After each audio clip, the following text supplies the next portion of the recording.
자, 이제 다음번엔 소프트웨어 테스팅 적용 부분입니다. 요거는 이제 이게 무슨 의미냐면 지금까지 말씀드렸던 모든 테스트의 정의, 뭐 필요성, 뭐 이론적으로 말씀드렸던 것들을 현업에서는 어떻게 쓰고 있는지에 대해서 이제 말씀을 드릴게요. 근데 현업으로 말씀을 드리는데 현재 저는 지금 인피닉 소속 전장검증 사업본부의 김천섭이고요. 전장검증 사업본부에서 활용하고 있는 테스트 방식에 대해서만 지금 명기를 해놨어요. 다른 회사에서는 다른 방식으로 검증할 수도 있습니다. 그리고 다른 뭐 전략이 있을 수도 있어요.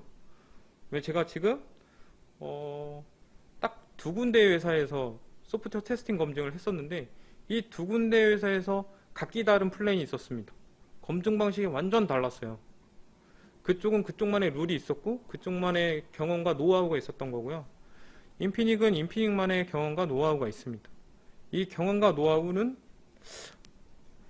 저의 노하우가 많이 들어가 있겠죠. 제가 생각보다 오래됐거든요. 네. 자, 이제 순서대로 말씀을 드리면 테스트할 때 레벨링을 통해서 테스트의 항목들을 정하고 있어요. 레벨링이라는 거는 처음에는 베이직 테스트를 했다가 베이직 테스트는 이게 기본 검증이에요. 처음엔 기본 검증을 했다가 다음에는 기능 검증을 하고 그 다음에는 기능과 기능의 복합 검증을 합니다. 그리고 난 다음에 사용성 검증을 하는 이 레벨링을 잡고 있고요. 이 레벨링에 대해서는 소프트웨어 구현도에 따라서 이 테스트를 설계를 하고 있어요. 앞서서 말씀드렸던 것처럼 테스트 개발 과정이 있고요. 1차수, 2차수, 3차수, 4차수라고 말씀을 드렸던 것들이 이 개발 단계인데요. 이 개발 단계마다 어떤 테스트를 해야 되는지 여부를 이제 레벨링을 한다는 얘기입니다. 베이직 테스트와 펑션 테스트가 거의 유사한 얘기인데요. 베이직 테스트는 정말로 기본적으로 이 시스템은 안정성이 있는가, 요거는 뭐 잘 동작하는가 이런 것들을 보는 거고요. 펑션 테스트는 지금 현재 이 시스템에 있는 모든 기능들을 한 번씩 돌려보는 겁니다. 한 번씩, 두 번씩 돌릴 수도 있어요. 아무튼 이 기능들을 모두 검증할 수 있는 영역이라고 보시면 돼요. 그럼 베이직하고 뭐가 틀리느냐 하면 베이직은 굵직한 녀석들만 봅니다. 제가 지금 있는 전장검증 사업본부 지금 하고 있는 프로젝트를 얘기로 드리면 베이직 테스트 같은 경우에는 지금 내가 내비게이션 테스트를 해 BT를 연결했어. 연결되는지 여부를 확인했어. 콜이 되는지를 확인했어. 콜 돼. 연결돼. 그 다음에 문자가 되는지를 확인했어. 문자 돼. 됐어. 끝. 자, 펑션 테스트 같은 경우에는 BT가 연결됐어. 자, 두 번째 BT 연결했어. 두 번째 BT와 첫 번째 BT 두 개를 바꿔봤어. 바뀌어. 그럼 세 번째 연결했어. 돼. 네 번째 연결했어. 돼. 다섯 번째 돼. 여섯 번째 안 돼. 이걸 보는 거예요. 왜 여섯 번째 안 되냐? 다섯 개까지만 되거든요. 아무튼 이렇게 좀 기능적으로 좀 딥하게 들어갑니다. 그리고 뭐 문자 같은 경우에서도 문자가 왔어, 갔어. 그리고 문자에 뭐 아랍어가 있어, 뭐 이모티콘이 있어. 이런 것들, 이런 기능들이 모두 확인될 수 있는 게 펑션 테스트라고 할 수가 있겠습니다. 컴플렉스 테스트. 컴플렉스 테스트는 지금까지 펑션 테스트까지 끝났으면 펑션 테스트와 펑션 테스트 이 두 개의 모듈을 합쳐서 복합 테스트를 시작합니다. BT 테스트를 여태까지 쭉 진행을 했잖아요. 근데 BT를 하다가 후방 카메라 모듈하고 한번 접목해 볼까? 후방 카메라는 모든 환경들을 다 제끼고 이머전시 콜 빼고 모든 환경들을 다 제끼고 후방 화면을 띄워줘야 됩니다. 이거는 뭐 안정성 ISO 16162 제가 아까 전에 말씀드렸죠? 그 규격이 있다고. 그 표준 안정 규격이 있는데 그런 데서도 역시 명기가 되어 있고요. 그 후방 카메라 같은 안정성 관련된 것들은 최우선 해야 됩니다. 그래서 BT 통화 중에 후방을 넣는데 후방이 나오는지 이것들 역시 복합 검증이라고 보시면 돼요. 컴플렉스 테스트에 속해져 있습니다. 근데 기능과 기능 중에 아무 기능이나 섞는다고 이 테스트가 뭐 수립되는 게 아니고요.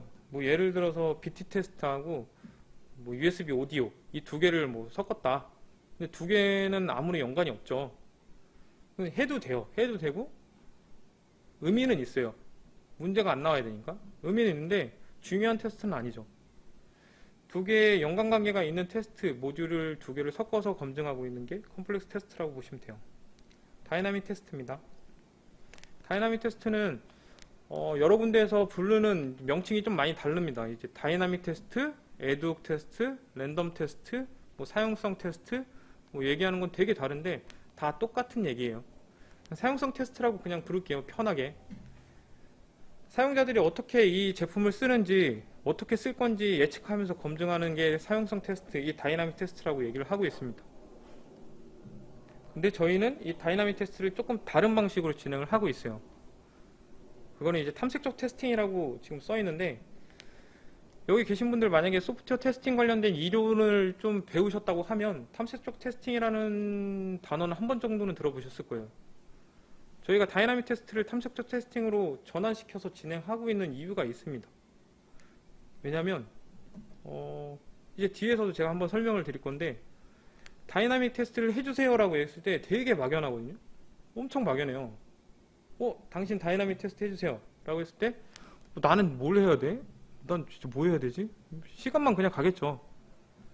그런 것 때문에 탐색적 테스팅을 좀 적용해서 뭔가 좀 절차적으로 체계적으로 좀 사용성 테스트를 진행을 하려고 했습니다. 그래서 그것도 역시 저희 뭐 독자 방법론이라고 했는데, 독자 방법론으로 뭔가 절차를 만들었다라는 거, 이따가 한번 다시 자랑을 할게요. 제가 만들었거든요. 네. 자, 이제 다시 돌아와서 명세 기반은 추적성, 테스트 커버리지가 좀 확보가 돼야 됩니다. 명세서가 1페이지부터 100페이지까지 있고, 이 1페이지부터 100페이지까지 전부 다 커버했다 라는 가정이 아니죠. 커버하기 위해서 검증을 하는 겁니다. 그리고 명세 기반의 추적성을 갖춰야 된다. 명세서에 있는 게 내가 지금 만들어 놓은 테스트 케이스가 정말로 명세서에 어디에 있어 라고 이렇게 명기를 해줘야 돼요. 왜냐면 내 테스트 케이스랑 어떤 사양이랑 이 두 개가 추적성이 맞지 않으면 엄청 좀 곤란한 상황이 옵니다. 예를 들어서 나는 이거 문제 잡았어. 사양세 없어. 그럼 개발자는 사양세 어디? 난 이거 분명히 만들었어. 나는 분명히 있어. 이거 사양세 없었어. 내가 봤어. 이거 말로만 싸우겠죠. 자료를 제공해야죠. 회사 생활 하시면서 가장 중요한 게 요 자료예요. 자료. 증빙 자료가 가장 중요합니다. 그래서 구두로는 거의 얘기 안 해요. 거의 대부분이 메일링을 하겠죠. 네. 자, 여기 간단하게 베이직 테스트, 그 다음에 펑션 테스트, 컴플렉스 테스트, 다이나믹 테스트 관련해서 이게 작성이 되어 있고요. 뭐 베이직 테스트는 UI 중심 화면 전환 같은 기능들을 확인하고, 펑션은 기능별로 연동 동작을 확인하고, 컴플렉스 테스트는 사용자 시나리오에 기반의 복합 동작을 확인합니다. 그리고 다이나믹 테스트 같은 경우에 탐색적 테스팅을 도입해서 지금 진행을 하고 있다고 하죠. 자, 이랬을 때 어떤 좋은 결과들이 있느냐. 자, PP 이전이라고 써있는데, 이 PP 단계가 뭐냐면 DV 이전 단계인데 사전 검증 단계라고 보시면 돼요. 제가 아까 뭐 약간 개발 주기를 좀 말씀드렸잖아요. 뭐 DV, PV 뭐 이렇게 블라블라블라 얘기를 했는데, 1차수, 2차수, 3차수, 4차수를 다시 말씀드릴게요.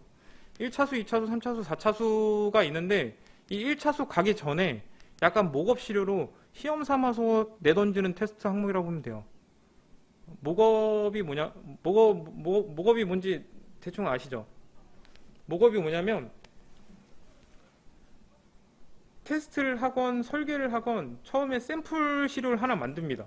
그 샘플 시료를 만들 때 나는 이 네모 반듯하게 만들고 이렇게 만들 거야. 요 테스트 폰을 만들 거야 라고 했는데, 요 테스트 폰을 시험 삼아 만드는 건데 정말로 이 유리 끼고 뒤에 막 철판 깔고 도색까지 해가지고 만들 필요는 없잖아요. 그죠? 요게 구조상 맞는지 열은 잘 배출되는지 하드웨어적으로도 확인을 해야 되기 때문에 목업 시료를 먼저 만듭니다.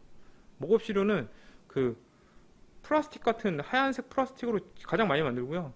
그 다음에는 이제 PCB를 쓸 때 나오는 그 나무 판자 같은 거 있거든요. 그런 것들로 이렇게 만듭니다. 외형을.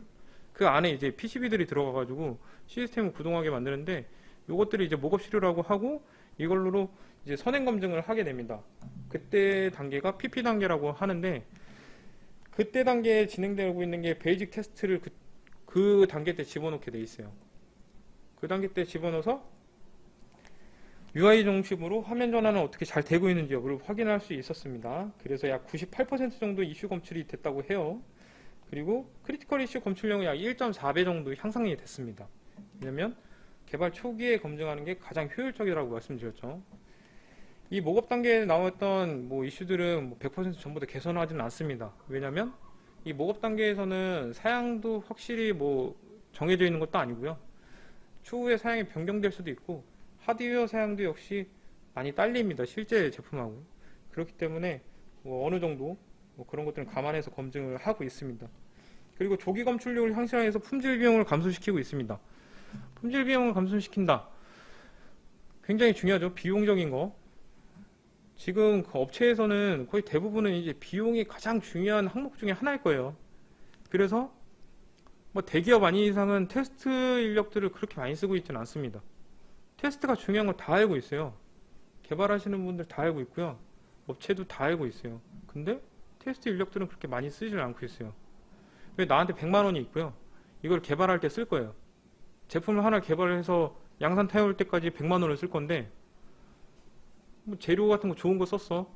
그리고 메모리도 확장시켰어. 뭐 재질도 좋은 거 썼어. 이래서 제3자가 봤을 때 이야 저거 진짜 괜찮은 제품이다 라는 거를 만들기 위해서 돈을 쓰지 이 녀석이 제대로 된 소프트웨어인지 여부를 검토하는 데 쓰지는 않습니다. 그렇기 때문에 품질 비용을 감소시킨다. 조기 검출을 했을 때 이게 어떤 의미냐면 조기 검출을 했을 때 추후에 하게 되면 이런 제품 같은 거 만약에 문제가 생겼어. 여기 쇼트가 났어. 그러면 알고 보니까 뒷판이 문제네. 뒷판에 대한 디자인이랑 뭐 재질이랑 싹 다 바꿔야 됩니다. 이미 뭐 의뢰가 들어갔어요. 뭐 뒷판을 만들어달라 의뢰가 들어갔는데 이걸 싹 다 바꾸게 되면 뭐 비용적인 부분도 많이 들죠. 이런 것들을 전부 다 커버할 수가 있습니다. 그리고 이슈가 나중에 나오게 되면 그걸 개선하는 데 드는 비용하고 뭐 이런 시간들 되게 많이 든다고 했죠. 이런 것들도 역시 커버를 할 수가 있는 부분. 자, 아까 전에 말씀드렸던 레벨링 4개에 대한 개요입니다. 베이직 테스트는 사양서 및 고객 요구사항을 분석을 해서 기능 및 사양 확인을 하는 건데 이거는 약간 두리뭉실하게 좀 가고 있어요. 사양서가 쭉 나래비가 되어 있으면 거기 이제 굵은 글씨로 되어 있는 녀석들이 있습니다. 예를 들어서 뭐 BT 연결을 확인한다. BT 연결되는지 확인했어. 근데 그 안에 뭐 BT 연결은 뭐 몇 대까지 되고 몇 대까지 되고 뭐 어떻게 되고 이런 것들을 싹 다 무시하고 굵은 글씨로 되어 있는 사양서 기반으로 진행하고 있다는 거. 그리고 펑셔널 테스트는 외부 입력에 따른 화면 전환 및 연동 동작이라고 하죠. 이거 기능적인 부분을 본다라는 거를 좀 명기를 시켜줬습니다. 컴플렉스 테스트, 요게 가장 좀 난해한 부분이에요. 컴플렉스 테스트 같은 경우에는 업체별로 하는 스타일도 다르고요. 만약에 우리 같은 업체인데도 불구하고 리더들의 생각도 다 다릅니다. 상대적으로 리스크가 높은 기능 중심으로 사용자 기반 시나리오 복합 동작을 확인한다. 어떻게 확인할 거야? 리더들마다 다 달라요. 저 같은 경우 제가 컴플렉스 테스트를 두 가지를 만들었는데 한 가지는 매트리스 기반으로 만들었어요. 매트리스 기반이 뭐냐면 가로 세로에 인풋 값이 있습니다.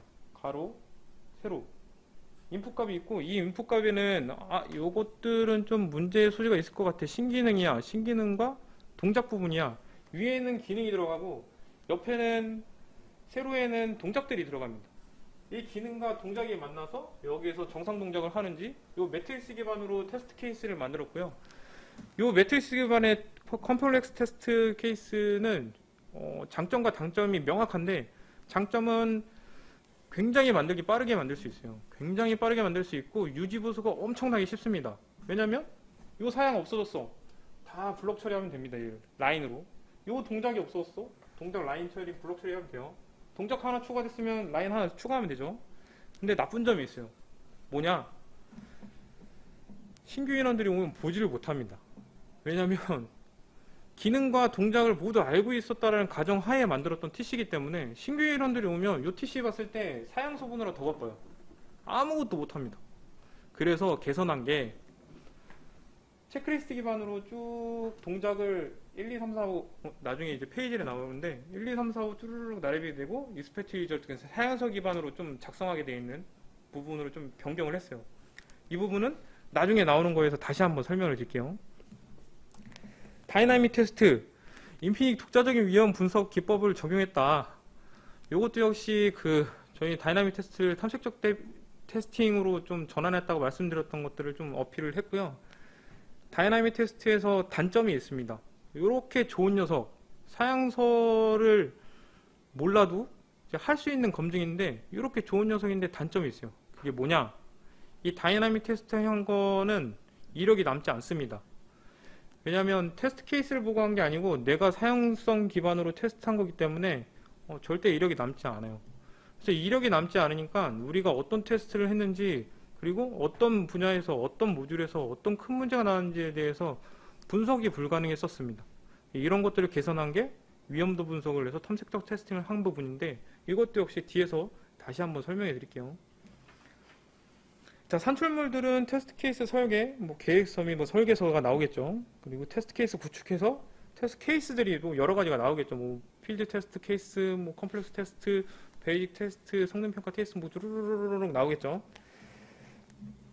그리고 밸리데이션, 리그레이션, 결함 보고서라든가 종합 테스트 결과 보고서 이런 것들 나오겠죠. 근데 결함 보고서 같은 것들은 따로 발행하지 않고요. 요즘은 다 이슈 트래킹 시스템에서 진행을 하고 있습니다. 이런 말 하면 좀 되게 꼰대 같은 느낌이지만, 저 때는 제가 처음에 테스트로 뛰어들었을 때는 테스트 케이스도 전부 다 A4 용지에 다 출력해서 썼습니다. 손으로. 그래, 이슈가 나와도 전부 다 손으로 써서 줬어요. 그리고 손으로 쓴 다음에 그거를 나중에 이제 내가 데일리 보고 쓸 때 엑셀 파일에다 정리해가지고 메일로 썼습니다. 메일로. 그러면 이 메일로 날아간 걸 개발자들이 개선했으면 다시 메일로 회신을 줍니다. 야, 그거 계산했어. 야, 그거는 사양이야, 사양. 이렇게 메일로 써요. 그럼 나는 또 메일로 보내요. 내가 만약에 메일을 못 봤어. 한 두세 시간 정도 소비가 됐다고 쳐요. 그럼 그만큼 딜레이가 됩니다. 옛날엔 이랬어요. 요즘은 이슈 트래킹 시스템 요 하나 때문에 따로 이슈에 대한 결함 보고서라든가 이런 걸 따로 안 해도 대시보드를 만들어 가지고 한 번에 눈으로 보든가, 아니면 개발자들이 어떻게 하고 있는지 눈으로 한 번에 볼 수 있어요. 그리고 활동 계획서 및 활동 결과 보고서 이런 것들이 지금 산출물로 나오고 있습니다. 자, 이제 아까 전에 말씀드렸던 테스트 케이스 작성 포맷이에요. 지금 보이시는 이 테스트 케이스는 실제로 저희가 사용하고 있는 테스트 케이스의 포맷 형태고요. 여기에 나와 있는 문구들은 그냥 대충 집어넣은 거예요. 지금 여기에서 봐야 되는 것들은 그냥 이 포맷 형태만 보시면 되고요. 이 포맷 형태를 굳이 집어넣은 이유가 있습니다.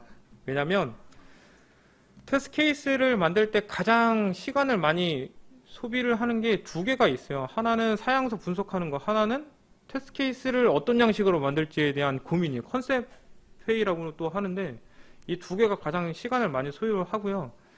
실예로 저희가 이 테스트 케이스 하나를 만약에 컨셉을 잡는다 치면, 저한테 테스트 케이스 만드는 시간 4개월을 주어진다고 치면 저는 한 2개월 정도까지는 틀 만들 겁니다. 나머지 2개월 동안 테스트 케이스를 채울 거예요. 채우는 건 금방 하거든요. 타이핑만 빠르면. 요즘 친구들 타이핑 빨라가지고 금방 처리합니다. 그래서 이 틀이 중요하다는 거. 그러면 틀에 대해서 이제 좀 상세하게 좀 말씀을 드릴게요.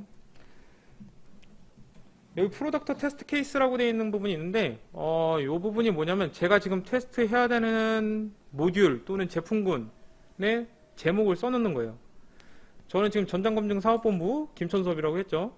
제가 지금 검증하고 있는 거 AVN 안에는 엄청나게 많은 모듈들이 있습니다.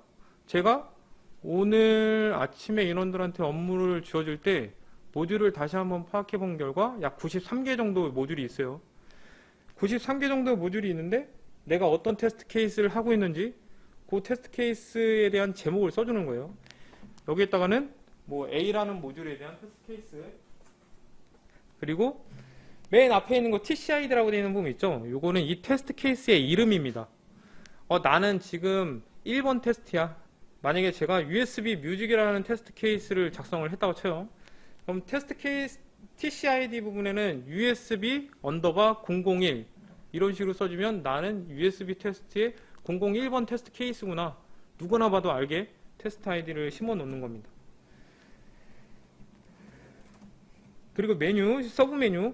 그럼 테스트 항목을 분류됐을 때 메뉴하고 서브 메뉴로 좀 구분이 되는데, 예를 들어서 USB 뮤직이라고 하면 USB 뮤직의 재생인지 재생 중에는 빠르게 재생인지 늦게 재생인지 아니면 다음 거 가는 건지 이런 것들을 뭐 메뉴 또는 서브 메뉴 등으로 좀 나래비를 하고요. 참고 문서, 요거는 내가 테스트 케이스를 만들고 이거를 수행할 때 어떤 것을 참고해 가지고 해야 되는지 여부에 문서를 좀 작성을 해줘야 되는 겁니다. 문서 이름하고 페이지까지 집어넣으면 베스트죠. 어떤 친구들은 페이지에 소제목, 대제목까지 써줍니다. 이러면 아주 베스트고요. 그리고 체크 항목, 이 테스트 케이스를 수행할 때 확인해야 되는 것. 만약에 USB 뮤직을 계속 얘기하고 있는데 USB 뮤직을 테스트를 합니다. 근데 이 USB 뮤직을 테스트를 해야 되는데 이 USB의 포맷 형태는 NTFS로 했으면 좋겠어. 그러면 체크 항목에 USB 포맷 형태는 NTFS 이런 것들 명기해 주시면 돼요. 프리컨디션. 프리컨디션은 내가 이 테스트 케이스를 수행할 때 초기에 해야 되는 조건이에요. USB를 여기다 연결해서 USB 뮤직 평가를 해야 되는데 이 USB 뮤직 안에 어떤 뮤직이 들어가 있어야 되는지 아니면 이게 연결이 돼 있는 상태로 검증을 해야 되는지 아니면 뽑아놓고 해야 되는지 이것들이 전부 다 프리컨디션 안에 포함되게 되어 있습니다. 그리고 테스트 케이스, 실제 제가 해야 되는 테스트 케이스를 저기다 쓰면 돼요. 만약에 제가 지금 재생 부분을 볼 거야. 근데 USB 프리컨디션 상태는 USB가 연결된 상태에서 재생을 볼 거야. 그럼 연결된 상태에서 미디어를 갖다가 USB 재생을 한다. 이게 테스트 케이스가 되겠죠. 근데 아까 전에 제가 컴플렉스 테스트를 추후에 다시 말씀드린다고 말씀드렸던 게 이 부분인데요. 여기 테스트 케이스가 여기 지금 한 개가 있잖아요. 근데 컴플렉스 테스트를 좀 더 다른 사람들도 보기 편하게 하기 위해서 테스트 케이스를 2개, 3개, 4개, 최대 6개까지 만들었었습니다. 보기에는 되게 힘들고 유지보수도 되게 힘들었는데 누구나 봐도 할 수 있을 정도로 그런 식으로 만들었던 적이 있어요. 그리고 익스펙트 리절트, 제가 만약에 이렇게 했을 때 기대 결과는 어떻게 나오냐. USB가 연결된 상태에서 미디어 갔다가 그 다음에 재생 버튼을 눌렀어. 그러면 어떻게 될까? 재생되겠죠. 그것들을 쓰는 거예요. 익스펙트 리절트에는 재생이 된다.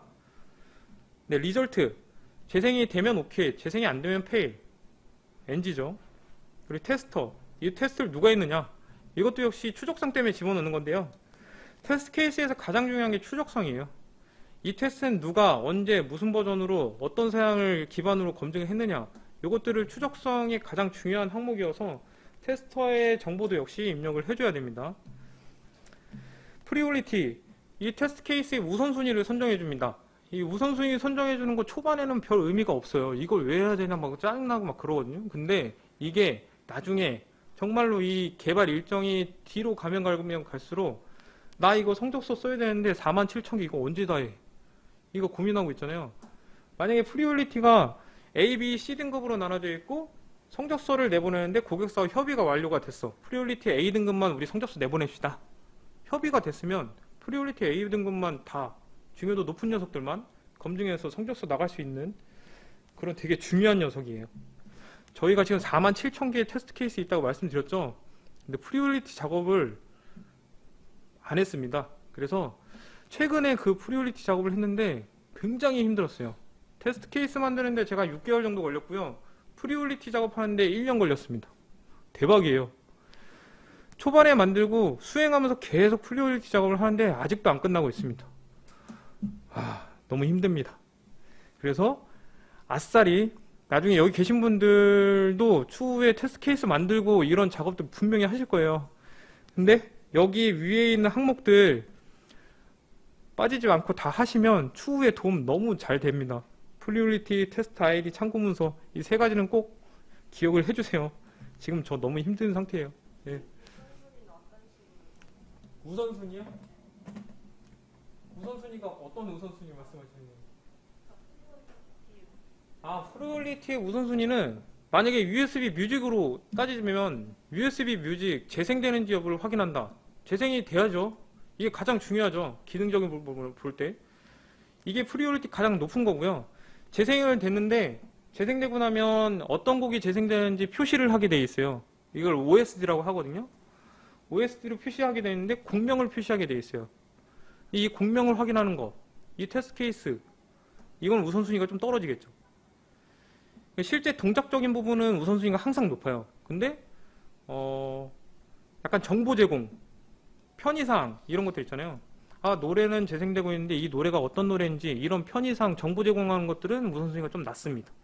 이렇게 생각하고 계시면 좀 도움 되실 거예요.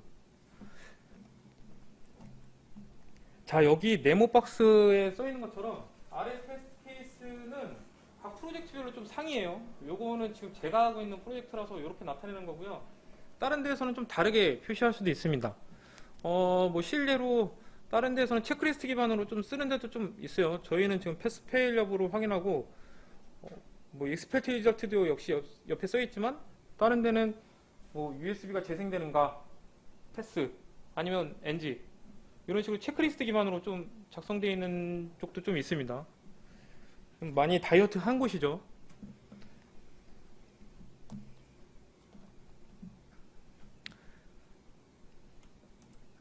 자, 다음은 탐색조 테스팅입니다. 네, 빠르게 진행하겠습니다. 네, 탐색조 테스팅에 대해서 말씀을 드릴게요. 탐색조 테스팅, 그 다이나믹 테스팅을 할 때 제가 아까 전에도 말씀드렸다시피 어떤 테스트를 어떻게 해야 되는지 모르는 경우가 엄청나게 많습니다. 시간은 엄청나게 많이 할애를 하는데 나오는 결과물이 시원찮은 경우가 되게 많아요. 왜 그럴까요? 경험이 없는 친구들은 이런 경우가 되게 많아요. 어떤 부분에서 문제가 나오는지 알 길이 없거든요. 내가 이제 막 입사했는데 다이나믹 하세요 하고 상급자가 그랬어. 그럼 난 도대체 무슨 평가를 해? 그냥 앉아있다가 집에 갈 수밖에 없거든요. 그래서 탐색조 테스팅이라는 것을 도입을 하게 됐습니다. 탐색조 테스팅이란 테스트 리더가, 그러니까 내가 설계한 제한된 세션 동안, 그러니까 일정 시간을 주어집니다. 막 1시간 또는 2시간 동안 테스트를 해봐. 하고 난 다음에 그 다음에 만나가지고 회고 활동을 하는 거예요. 나는 무슨 테스트를 했고 이런 이슈가 나왔어. 그리고 그 회고 활동했던 것들을 파일로 정리를 하게 됩니다. 파일로 정리를 해서 그것들을 이제 갖고 있게 되죠. 그럼 이 친구들이 탐색조 테스팅을 하면서 이런 사람들은 이런 테스트를 했구나. 이런 사람들은 요걸 했구나. 그리고 회고 활동을 하면서 자기한테 그 상급자들이 피드백을 줘요. 나는 A라는 테스트를 했는데 여기서 문제가 안 나더라. 그 A라는 거 안 나와. 거기에서 이거 한번 다시 해봐. 이렇게 상급자들이 다시 한번 이제 피드백을 주는 활동들이 회고 활동이에요. 이러다 보면 그 친구들도 역시 스킬업을 하고 그 회고 활동되어 있던 그 정리된 문서들이 다음에 다이나믹 테스트, 탐색조 테스팅 할 때 참고 자료가 활용이 가능합니다. 탐색조 테스팅의 프로세스인데요. 대상의 프로덕트에 대한 위험도 분석을 하고 그 다음에 세션 및 차터를 설정을 합니다. 뭐 대충 정하는 거예요. 그냥 이거 막 되게 고민해가지고 할 필요 없이 2시간 동안 하자. 너는 A라는 모듈 USB 비디오를 해봐. 이런 식으로 정해줍니다. 그리고 테스트를 시작하고 그 다음에 이슈가 나오는지 안 나오는지 여부를 다 하고 난 다음에 테스트 팀이 전부 다 모여서 요약 회고 활동을 합니다. 그때 서기가 받아 적고 이 사람은 어떤 거를 해가지고 어떤 것들을 해서 어떤 이슈가 나왔어. 그래서 어떤 모듈을 했어. 이런 것들 쭉 나래비를 하게 돼요. 그리고 난 다음에 피드백을 주고 다시 이걸 검증을 하고 다시 피드백을 하고 다시 검증하고 이런 활동을 반복합니다. 반복할 때 가장 중요한 거는 A라는 인원하고 B라는 인원이 검증했던 것들을 이제 바꿔는 활동들을 해요. 내가 USB 뮤직했고 쟤는 USB 비디오를 했어. 그럼 이번엔 내가 비디오할게, 네가 뮤직을 해. 이렇게 바꾸는 활동들을 합니다. 그리고 추후에 이 회고 활동을 한 것들을 참고해서 다음에 검증할 때 참고 자료로 사용합니다.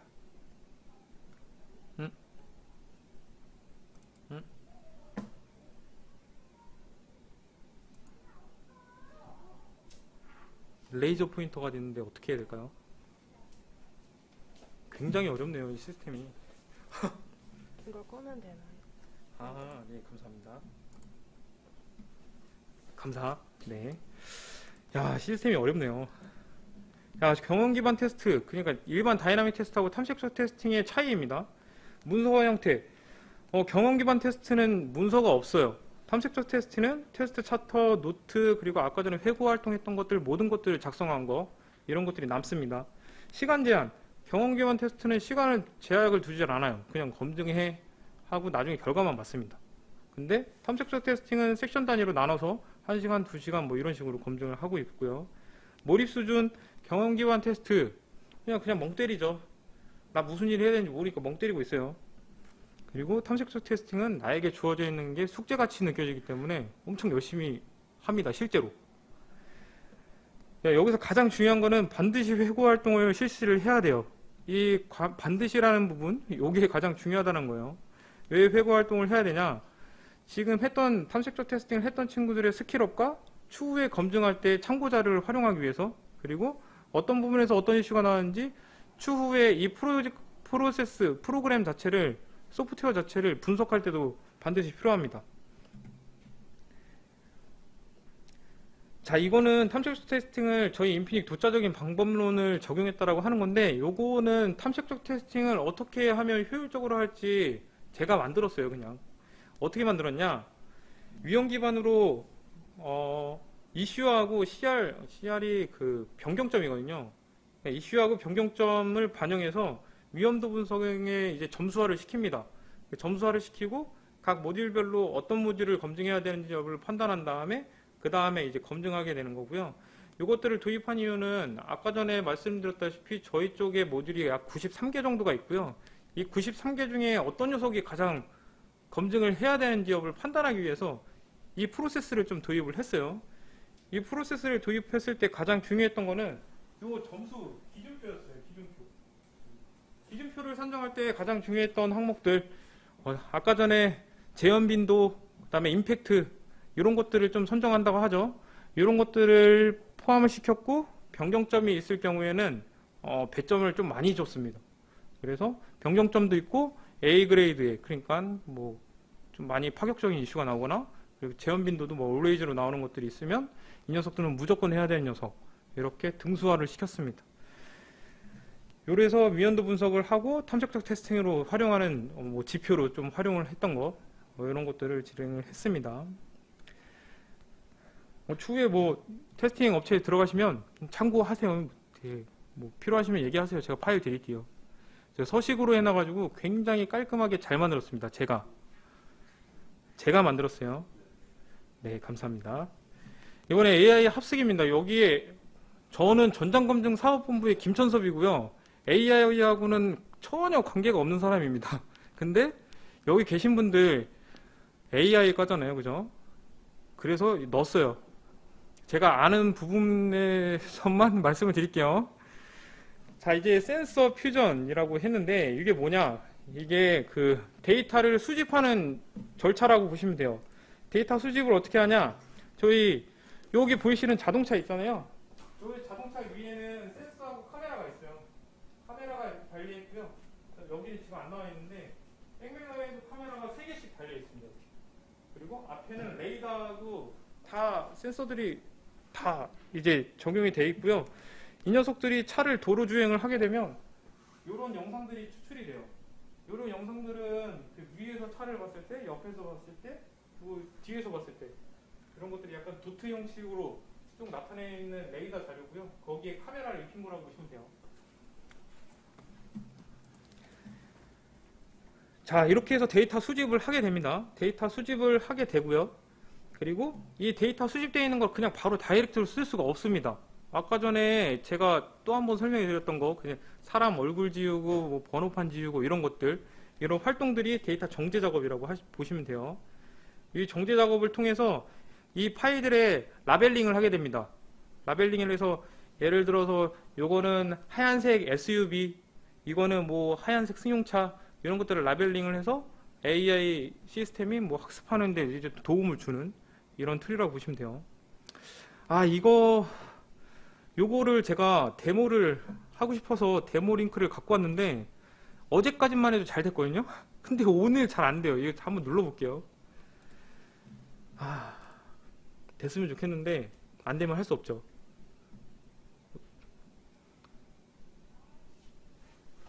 이게 아무거나 누르면 되나요? 제 컴퓨터를 못하는 사람은 아닌데 이게 조금 어렵네요.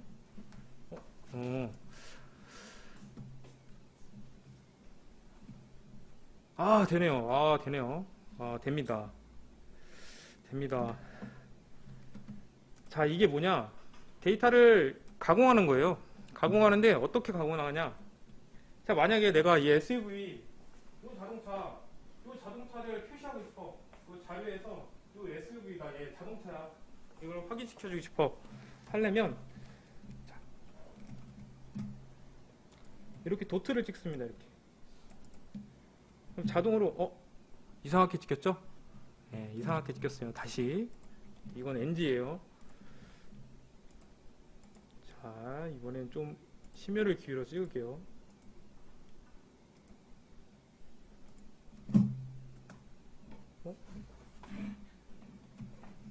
이렇게 보이세요? 네. 박싱 처리를 하면 자동으로 이 자동차인 것을 표시하기 위해서 약간 도트화를 시킵니다. 요것들을 다 작업을 하는 거예요. 지금은 자동차를 했죠. 근데 추후에는 요 라인, 여기가 지금 도로다. 이것도 표시해줘야 됩니다. 이런 것들을 표시해주면 나중에 이제 AI 시스템이 여기는 도로구나, 얘는 자동차구나, 여기다 라벨링을 하게 되면 그것들을 다 학습하게 돼요. 그럼 자율주행할 때 이 자료들을 토대로 자율주행을 하게 되는 거죠. 자, 빠르게 갈게요. 요거는 3D 데모인데 레이더의 자료라고 보시면 돼요.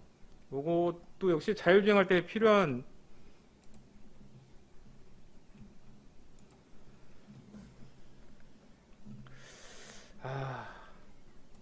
예, 나왔네요. 네, 이게 레이더 자료입니다.